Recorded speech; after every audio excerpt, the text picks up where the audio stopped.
판관 여러분, 그리고 사랑하는 국민 여러분, 작년 12월 3일 비상계엄을 선포한 후 84일이 지났습니다.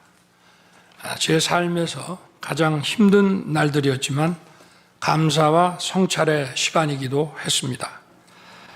저 자신을 돌아보면서 그동안 국민들께 과분한 사랑을 받아왔다는 생각이 들었습니다. 감사한 마음이 들면서도 국민께서 일하라고 맡겨주신 시간에 제 일을 하지 못하고 있는 현실이 송구스럽고 가슴 아팠습니다.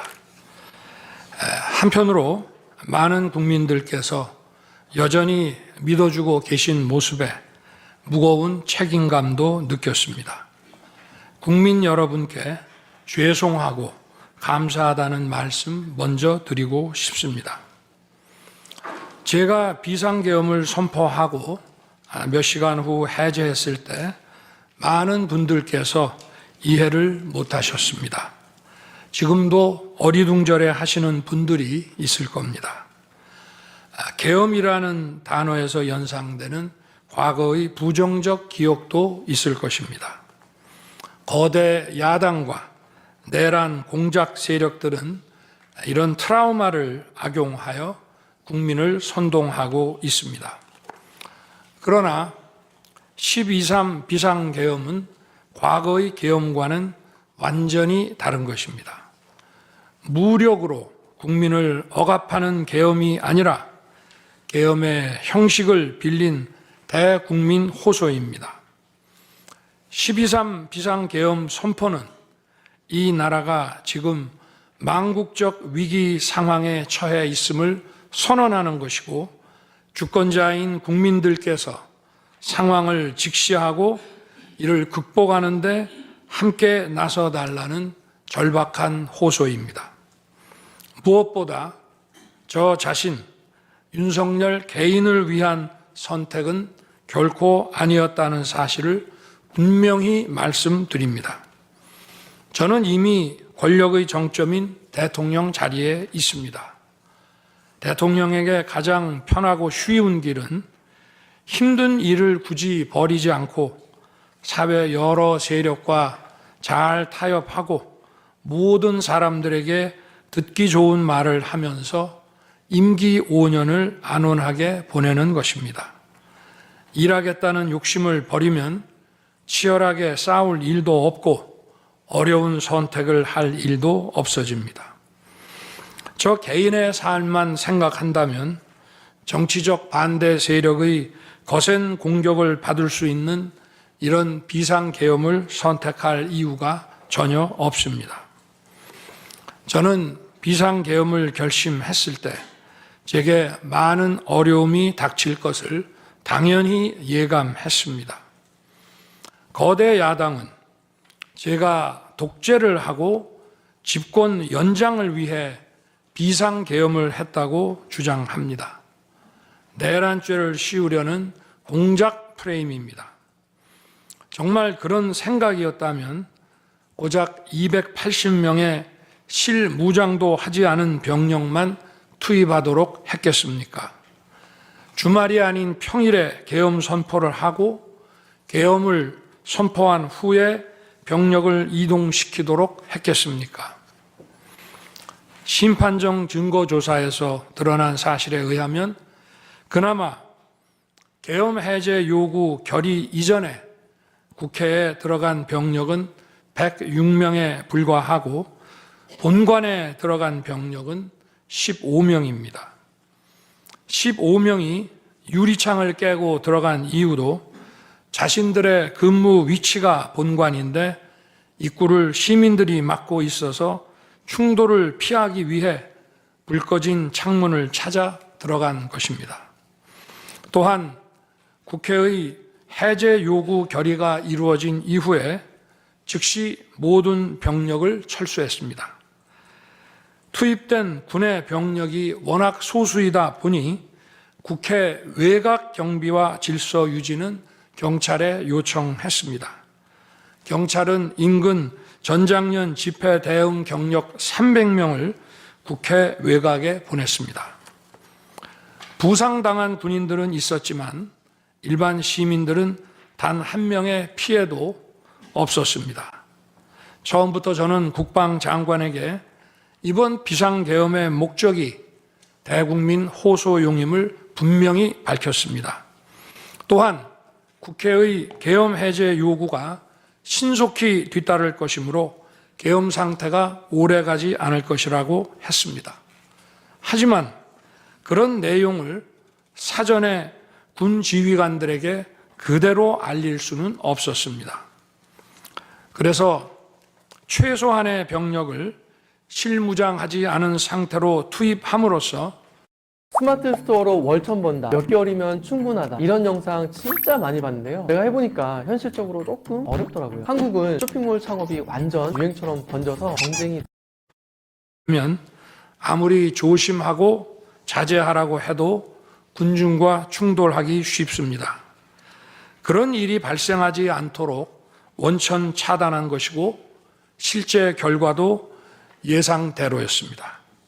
제가 소수의 병력, 비무장, 경험 있는 장병 이 세 가지를 장관에게 명확히 지시한 이유입니다. 그런데도 거대 야당은 이것을 내란이라고 주장하고 있습니다. 병력 투입 시간이 불과 2시간도 안 되는데 2시간짜리 내란이라는 것이 있습니까? 방송으로 전 세계, 전 국민에게 시작한다고 알리고 국회가 그만두라 한다고 바로 병력을 철수하고 그만두는 그런 내란을 보셨습니까? 대통령이 국회를 장악하고 내란을 일으키려 했다는 주장은 어떻게든 대통령을 끌어내리기 위한 선동 공작입니다. 분명해 보입니다. 그렇다면 지금 우리나라의 현실은 어떻습니까? 국가 비상사태가 아니라고 단언할 수 있습니까? 북한을 비롯한 외부 주권 침탈 세력들과 우리 사회 내부의 반국가 세력이 연계하여 국가 안보와 계속성을 심각하게 위협하고 있습니다. 이들은 가짜뉴스, 여론 조작, 선전선동으로 우리 사회를 갈등과 혼란으로 몰아넣고 있습니다. 당장 2023년 적발된 민주노총 간첩단 사건만 봐도 반국가 세력의 실체를 쉽게 확인할 수 있습니다. 이들은 북한 공작원과 접선하여 직접 지령을 받고 군사시설 정보 등을 북한에 넘겼습니다. 북의 지령에 따라 총파업하고 미국 대통령 방한 반대, 한미연합훈련 반대, 이태원 참사 반정부 시위 활동 등을 펼쳤습니다. 심지어 북한의 지시에 따라 총선과 대선에 개입한 정황도 드러났습니다. 지난 대선 직후에는 대통령 탄핵의 불씨를 지필하면서 구체적인 행동 지령까지 내려왔습니다. 실제로 대통령 당선인이 취임하기도 전인 2022년 3월 26일 윤석열 선제 탄핵 집회가 열렸고 그때부터 2024년 12월 초까지 무려 178회의 대통령 퇴진 탄핵 집회가 열렸습니다. 이 집회에는 민노총 산하 건설노조, 언론노조 등이 참여했고 거대 야당 의원들도 발언대에 올랐습니다. 결국 북한의 지령대로 된 것 아닙니까? 요즘 세상에 간첩이 어디 있냐고 말하는 분들도 있습니다. 하지만 간첩은 없어진 것이 아니라 대한민국의 자유민주주의를 무너뜨리는 체제 전복 활동으로 더욱 진화한 것입니다. 그런데 이러한 간첩 활동을 막는 우리 사회의 방어막은 오히려 약해지고 곳곳에 구멍이 난 상태입니다. 지난 민주당 정권의 입법 강행으로 2024년 1월부터 국정원의 대공수사권이 박탈됐습니다. 간첩단 사건은 노하우가 축적된 기관에서 장기간 치밀하게 수사를 해야 합니다. 그런데 제대로 준비할 시간도 없이 전문성과 경험이 부족한 경찰에 대공수사권이 넘어가 버렸습니다. 간첩이 활개치는 환경이 만들어진 것입니다. 게다가 애써 잡아도 재판이 장기간 방치되는 상황까지 발생하고 있습니다. 현재 재판이 진행 중인 간첩 사건이 민노총 간첩단, 창원 간첩단, 청주 간첩단, 제주 간첩단 등 4건이나 됩니다. 그런데 청주 간첩단 사건은 1심 판결까지 29개월이 넘게 걸렸고 민노총 간첩단 사건도 1심 판결에 1년 6개월이 걸렸습니다. 이들은 구속기간 만료 후 석방되어 1심 판결로 법정 구속이 될 때까지 버젓이 활보하고 다녔습니다. 현재 창원 간첩단 사건은 2년 가까이 재판이 중단되어 있고 제주 간첩단 사건도 1년 10개월째 재판이 파행 중입니다. 모두 석방된 상태입니다. 간첩을 잡지도 못하고 잡아도 제대로 처벌도 못하는데 이런 상황이 과연 정상입니까? 그런데도 거대 야당은 민노총을 옹호하기 바쁘고 국정원 대공수사권 박탈에 이어 국가보안법 폐지까지 주장하고 있습니다. 경찰의 대공수사에 쓰이는 특활비마저 전액 삭감해서 영원으로 만들었습니다. 한마디로 간첩을 잡지 말라는 것입니다. 작년에는 중국인들이 드론을 띄워 우리 군사기지, 국정원, 국제공항과 국내 미군 군사시설을 촬영하다 연이어 적발되었습니다. 이들을 간첩죄로 처벌하기 위해서는 법률을 개정해야 하는데 거대 야당이 완강히 거부하고 있습니다. 국가 핵심 기술을 유출하는 산업 스파이도 최근 급증하고 있습니다. 반도체, 디스플레이 등 기술 유출 피해가 수십조 원에 달하는데 그 3분의 2가 중국으로 유출됩니다. 중국은 사진 한 장만 잘못 찍어도 우리 국민을 마음대로 구금하는 강력한 반간첩법을 시행하고 있는데 거대 야당은 산업 스파이를 막기 위한 간첩죄 법률 개정조차 가로막고 있습니다. 또한 거대 야당은 방산 물자를 수출할 때 국회 동의를 받도록 하는 방위사업법 개정안을 당론으로 추진하고 있습니다. 방산 비밀 자료를 국회에 제출해야 하고 거대 야당이 반대하면 방산 물자도 수출할 수 없게 됩니다. 국회에 제출된 방산 비밀 자료들이 제대로 보안 유지가 되며 적대 세력에 넘어가지 않는다고 누가 보장할 수 있겠습니까? 방산 기밀 자료가 다름 아닙니다.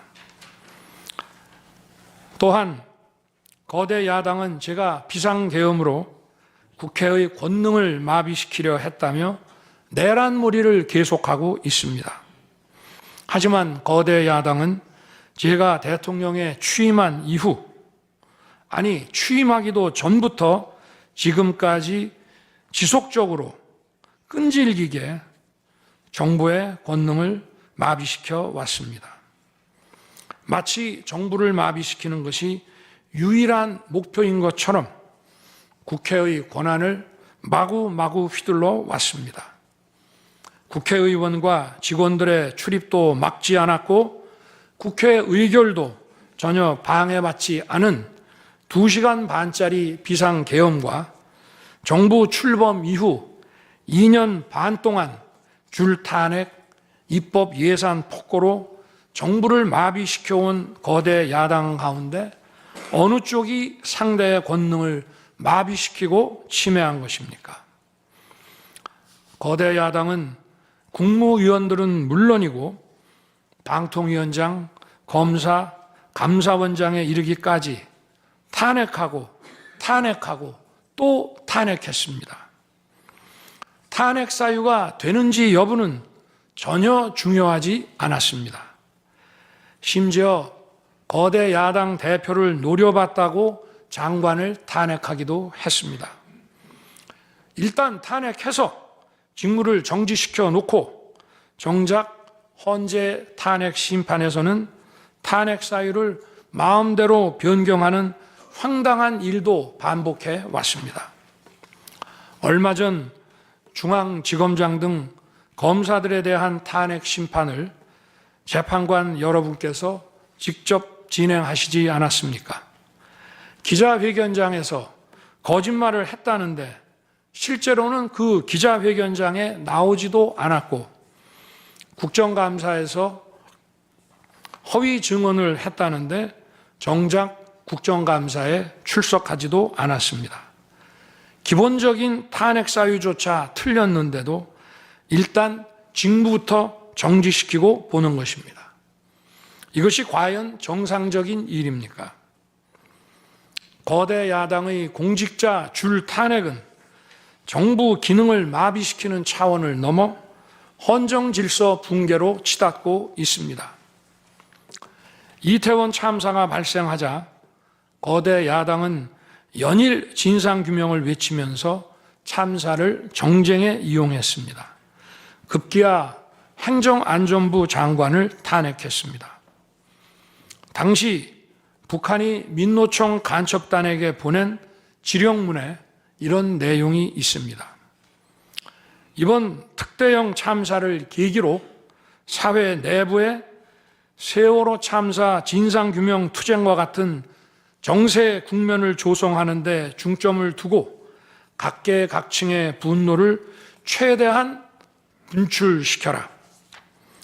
거대 야당이 북한 지령을 받은 감첩단과 사실상 똑같은 일을 벌인 것입니다.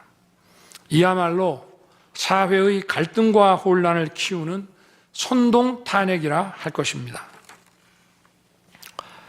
거대 야당은 자신들의 당대표를 수사하는 검사들도 줄줄이 탄핵하고 서울중앙지검장까지 탄핵했습니다. 검사 탄핵은 그 자체로도 수사 방해이지만 검사 탄핵을 지켜보는 판사들에 대한 겁박이 되기 마련입니다. 야당 대표에 대한 검찰 수사를 막고 야당 대표의 범죄를 심판할 판사들까지 압박하기 위한 방탄 탄핵인 것입니다. 급기야 거대 야당은 지난 정부의 이적 행위를 감사하던 감사원장까지 탄핵했습니다. 거대 야당은 감사원장 탄핵 소추안에 사드 정식 배치 고의 지연 의혹 감사를 탄핵 사유로 포함시켰습니다.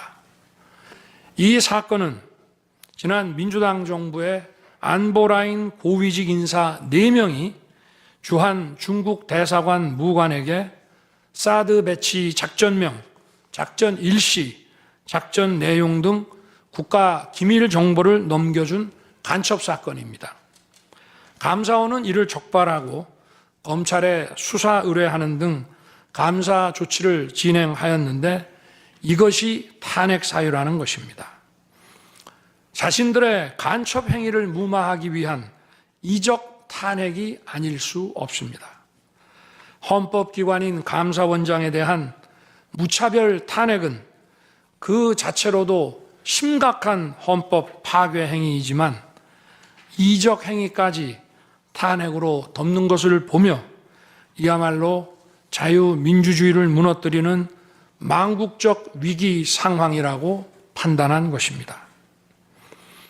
또 한편 정부 각 부처들은 국민의 세금으로 엄청난 규모의 예산을 사용 집행하고 있습니다. 수많은 산하 기관도 거느리고 있습니다. 그런데 이런 부처의 수장들을 탄핵 소추로 직무정지시켜 그 부처의 기능을 마비시키거나 심각하게 저해한다면 기회, 비용과 재정적 측면에서도 국가와 국민에 얼마나 막대한 경제적 피해를 입히는 것이 되겠습니까? 거대 야당은 공직자를 무차별 탄핵 소추하고 소추인단 변호사 비용도 국민 세금으로 사용하고 있습니다. 그렇지만 억울하게 탄핵 소추된 공직자들은 직무가 정지된 상황에서 자기 개인 자금으로 변호사 비용까지 조달해야 합니다. 정부 공직자들은 거대 야당의 이러한 폭거에 한없이 위축될 수밖에 없습니다. 이처럼 거대 야당은 선동 탄핵, 방탄 탄핵이 더 낮춰져야 합니다. 제가 직무에 복귀하게 된다면 먼저 87 체제를 우리 몸에 맞추고 미래 세대에게 제대로 된 나라를 물려주기 위한 개헌과 정치개혁의 추진에 후반부를 집중하려고 합니다. 저는 이미 대통령직을 시작할 때부터 임기 중반 이후에는 개헌과 선거제 등 정치 개혁을 추진하겠다는 계획을 가지고 있었습니다. 현직 대통령의 희생과 결단 없이는 개헌과 정치 개혁을 할 수 없습니다. 그래서 내가 이것을 해내자고 생각했던 것입니다. 저는 여러 전직 대통령들이 후보 시절 공약하고도 이행하지 못한 청와대 국민 반환도 당선 직후 즉시 추진하고 이행한 바 있습니다. 자녀 임기에 연연해하지 않고 개헌과 정치 개혁을 마지막 사명으로 생각하여 87 체제 개선에 최선을 다하고 싶습니다. 개헌과 정치 개혁 과정에서 국민 통합을 이루는 데도 노력을 다할 것입니다.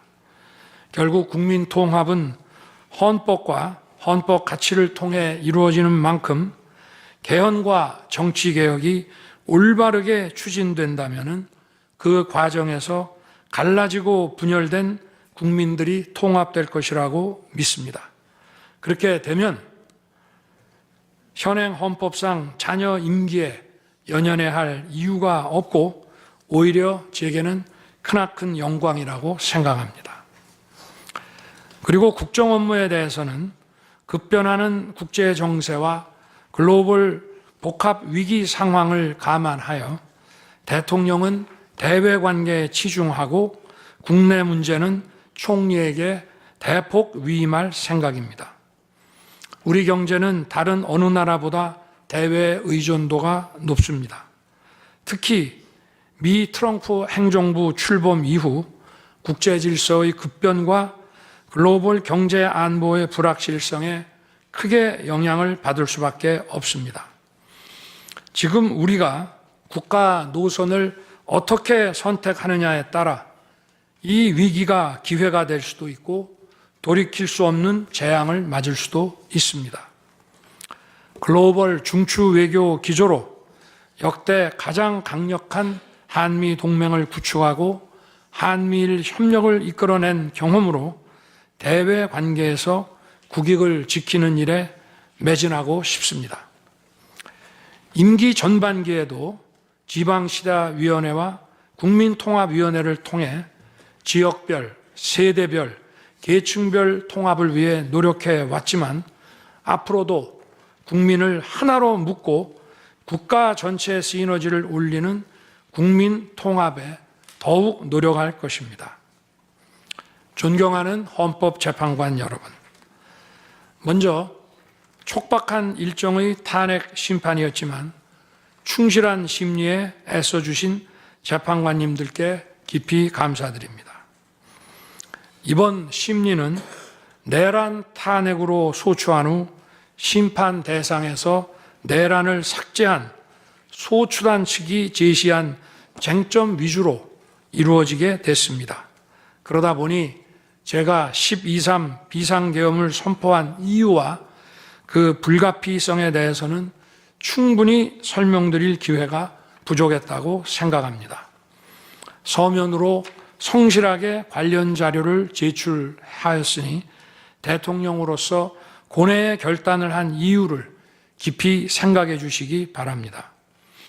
또 많은 국가 기밀 정보를 다루는 대통령으로서 재판관님들께 모두 설명드릴 수 없는 부분에까지 재판관님들의 지혜와 해안이 미칠 것이라 믿습니다. 다시 한번 재판관님들의 노고에 감사드립니다. 그리고 사랑하는 대한민국 국민 여러분, 국가와 국민을 위한 계엄이었지만 그 과정에서 소중한 국민 여러분께 혼란과 불편을 끼쳐드린 점 진심으로 죄송스럽게 생각합니다. 저의 구속 과정에서 벌어진 일들로 어려운 상황에 처한 청년들도 있습니다. 옳고 그름에 앞서서 너무나 마음이 아프고 미안합니다. 정말 미안한 생각을 가지고 있습니다. 저는 대통령에 출마할 때 나라를 위해 목숨을 바치겠다고 결심했습니다. 지난 12.3 계엄과 탄핵소추 이후 엄동설안에 저를 지키겠다고 거리로 나선 국민들을 보았습니다. 저를 비판하고 질책하는 국민들의 목소리도 들었습니다. 서로 다른 주장을 하고 있지만 모두 대한민국을 사랑하는 마음이라고 생각합니다. 부족한 저를 지금까지 믿어주시고 응원을 보내주고 계신 국민 여러분께 진심으로 감사드립니다. 저의 잘못을 꾸짖는 국민의 질책도 가슴에 깊이 새기겠습니다. 그리고 이 모든 과정이 새로운 대한민국으로 도약하는 디딤돌이 될 수 있도록 최선을 다하겠습니다. 감사합니다.